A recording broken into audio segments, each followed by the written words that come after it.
Ever wonder why things fall through the cracks, or you feel like they fall through the cracks?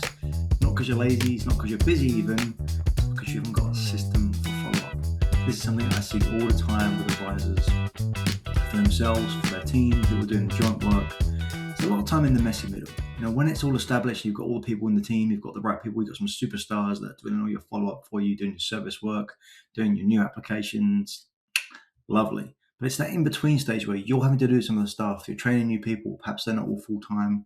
So having a system around this is really, really important. And then the cadence, philosophy in order to continue to follow up. So I'm going to give this to you today, something which you can apply everywhere in your business immediately, and something I want to come back to. And I'm a big fan of keeping things really simple, just the basics, jab, cross. Even world champions win the belt, take a couple of days off, back to the gym, first thing they're doing, jab, cross. That's it. We want to come back to the basics, and we can use this over and over. And you almost want to get bored with this stuff before we can move on to any sort of automation, so you can understand like the power of it. And it's so important. We want to move to automation. We want to move to people in the team to do this stuff, but you've really got to feel it and own it and know the importance of it before we're going to hand it off. And that's also true for people in the team as well. So really simple. Think about it from this perspective. I'm going to go ahead and share my screen here. You've got to know who your clients are or your prospects in order to be following up with them.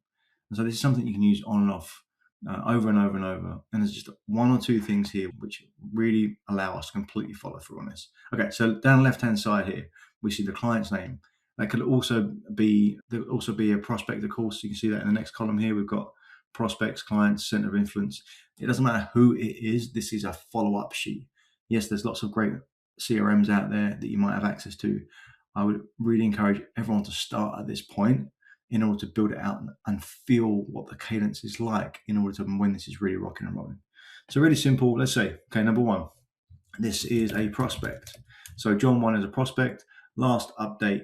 That's going to be the date at which you last contacted them or worked anything on this client or prospect at all. Today is the 16th of February. 16th of February is the last date. And so from this point, you can put the date in there as well. And then I would recommend putting in the notes. So we're going to put in the notes what actually we did here. So we called, no answer. Okay, real simple. Called, no answer. So now you got to decide, okay, what do I do with that? Now you can have some more complexities, and we'll come back to that afterwards in terms of like how many times would you follow up for any given prospect. I follow up, let's say I call them one day, I leave it in 24 hours, I call them again, I leave it 48 hours, then I send them a text or an email, and then I leave it another 48 hours, send another email, and then after that, I leave it 3 months before I come back. So you have a system in that, we'll get to that. That will add in as we grow in the complexity here. But for the point of this, I just want to be really, really simple between column C and column D, last update and next update. The reason why I've got column D here shaded in is because it's the most important area. Really, really simple. This is what allows you to create the system to come back to it. So next update really is, if we're going to say that example here, we're just going to call them the next day, 2/17/26. We're going to call them the next day. And we could put status in there or not. If there's basically nothing here with this prospect, we just got to call them again. I'm going to go through the same way. Let's say call this a client. Last update was here. And for this client, we booked a review meeting, Okay, that's it. And the review meeting, let's call that a few days out. So let's say they call it the review meeting is on the 24th, so a week or so time. Now that's going to be in your calendar, so you might want to use it. But I would suggest that having the day before here as the next update is really important to get to, because when you start to use this, you're like, okay, 23rd, I need to make sure that I'm prepped for this as well. And so you're going to carry on going here, prospect, last update was today. And then was same thing here, called no answer. Right, I'm going to say, okay, this person, perhaps like we already talked to them a little bit, so maybe that's going to go out to the 19th, something like that. And you're going to end up with this as well, where you're going to have somewhere, okay, here's the last time you did it, and next update today is today. So you're going to end up with this column, next update date, being the most important one. Because as you stack this on, let's just say you hand this off to someone, a junior advisor in your team that you're doing some joint work with, and you say, okay, here's 30 clients I want you to call on for me.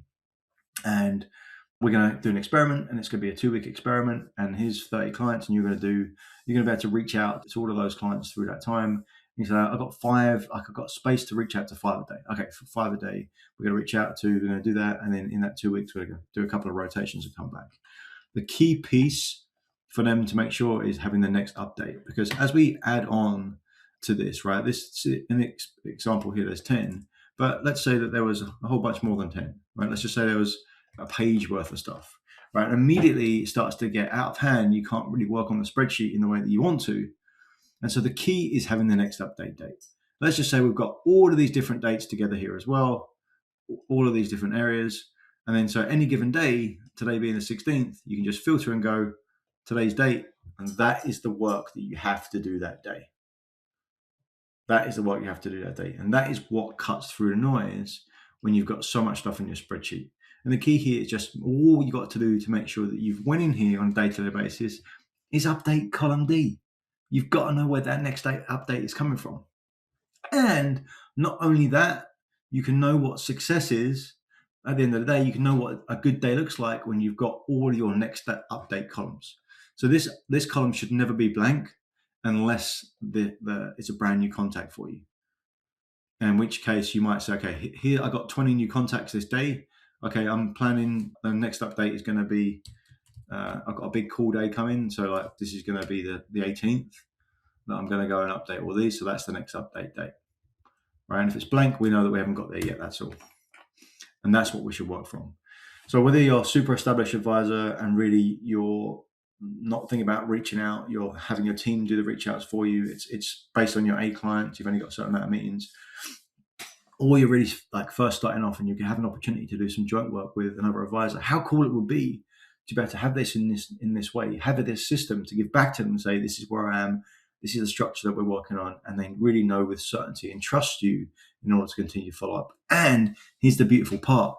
Anytime you talk to a client or a prospect using this system, you can say, okay, I'm going to call back. If they say, okay, let's talk next week, it sounds like a good idea, and you're immediately trying to book the next call on the call with them, but for some reason they don't want to do it and you don't want to push them too hard, you can say, okay, client, okay, prospect, I'm going to call you back on the 19th. I'm going to call you back in 3 days' time at around 2 o'clock. And you can put that in there in terms of notes as well.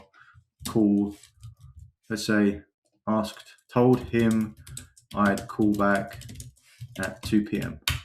You can literally tell that prospect or that client, I will call you back at 2 p.m. on the 19th, and just see where you are, see if it still makes sense, or whatever it is you talk to them about. It's a great opportunity to build trust. If you don't have this system in place, you're going to feel like things are slipping through the cracks, even if they're not. But with this, it builds trust, it builds conviction for you, the people in your team, and it shows your clients and shows your prospects you really know what you're doing.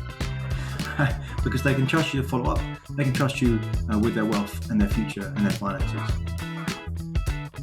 Take forward, make sure you've got the system, make sure you know what that update date is. Got to be a 7-figure advisor.